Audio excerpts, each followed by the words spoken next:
لوگ اکثر سوال کرتے ہیں کہ ہمیں اپنی پہلی پیدائش کا یہ واقعہ کیوں یاد نہیں؟ یہ واقعہ ہماری یادداشت سے بلا شبہ محو کر دیا گیا ہے، اور اس لیے کیا گیا ہے کہ ہمارا امتحان بن دیکھے خدا کو ماننا ہے۔ لیکن کسی واقعے کا یادداشت سے محو ہونے کا یہ مطلب ہرگز نہیں کہ وہ پیش ہی نہیں آیا۔ اصل اہمیت اس طرح کے واقعات کو یاد رکھنے کی نہیں، اس نفسیات کی ہوتی ہے جو اس کے نتیجے میں پیدا ہوتی ہے۔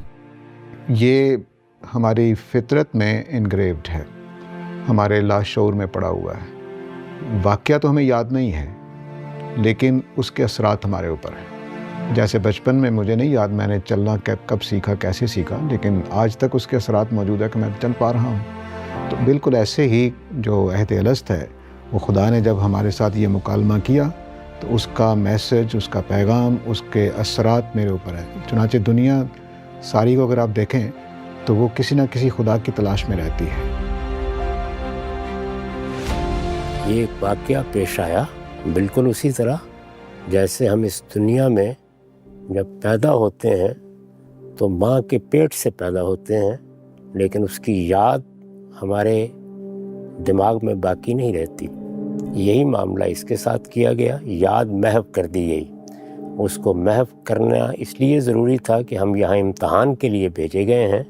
اگر وہ یاد ہمارے شعور میں باقی رہتی تو امتحان نہیں ہو سکتا تھا، لیکن جو واقعہ پیش آیا وہ ہمارے لاشعور میں اترا ہوا ہے۔ اس کے آثار و شواہد ہم یہاں بھی دیکھتے ہیں، اور جب خارج سے اس کے لیے تحریکات پیدا ہوتی ہیں تو اس کے لازمی نتیجے کے طور پر ہم ایک پروردگار کو نہ صرف یہ کہ سمجھ لیتے، مان لیتے، قبول کر لیتے، بلکہ اس کے ساتھ اسی طرح کا تعلق محسوس کرتے ہیں جیسے ایک بچہ اپنی ماں کے ساتھ محسوس کرتا ہے۔ قیامت میں جب ہمیں اٹھایا جائے گا تو اس کی یاد تازہ کر دی جائے گی، اور اس کا ہمارے موجودہ وجود کے ساتھ تعلق بھی ہمارے سامنے آ جائے گا۔ یہ خدا کی حجت ہوگی جو اس کے نتیجے میں پوری ہو جائے گی۔ یاد نہ رہنے کا مطلب یہ نہیں ہوتا کہ وہ واقعہ ہمارے ساتھ نہیں ہوا۔ دنیا کے بے شمار واقعات، میں اگر پوچھوں کہ پرسوں آپ نے کیا کھایا تو وہ بھی بات کو یاد نہیں ہوتا۔ تو یاد نہ ہونے کا مطلب یہ نہیں کہ وہ ہوا نہیں۔ اصل چیز ہے کہ میرے اوپر، میری فطرت میں اس کے اثرات ہیں کہ نہیں۔ تو انسان نے جب بھی فطرت کی نگاہ سے دنیا کو دیکھا ہے تو اس کا پہلا آنسر یہی ہوتا ہے کہ کوئی خدا ہے، کوئی کریٹر ہے۔ یہی وہ پس منظر ہے جس کی بنا پر یہ ممکن ہو جاتا ہے کہ ہمارا ماحول شرک و الحاد سے کتنا ہی آلودہ کیوں نہ ہو چکا ہو، اور ہمارے والدین، ماحول اور تربیت سے ملنے والے نظریات نے ہمیں خدا سے کتنا ہی دور کیوں نہ کر دیا ہو، خدا کی طرف بلانے والوں کی تائید ہم اپنے اندر سے پا لیتے ہیں۔ یہ وہ فطرت ہے، یہ بعد میں مسخ ہوتی ہے حالات و واقعات کی وجہ سے۔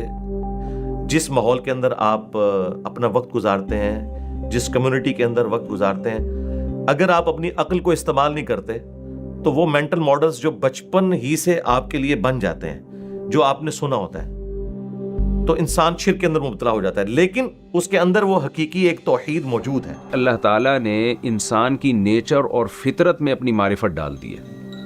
جیسے سچ کو انسان پسند کرتا ہے، جھوٹ سے نفرت کرتا ہے، تو ایسے ہی خدا کی معرفت، ایک خدا کو ماننا، یہ انسان کی فطرت کی آواز ہے۔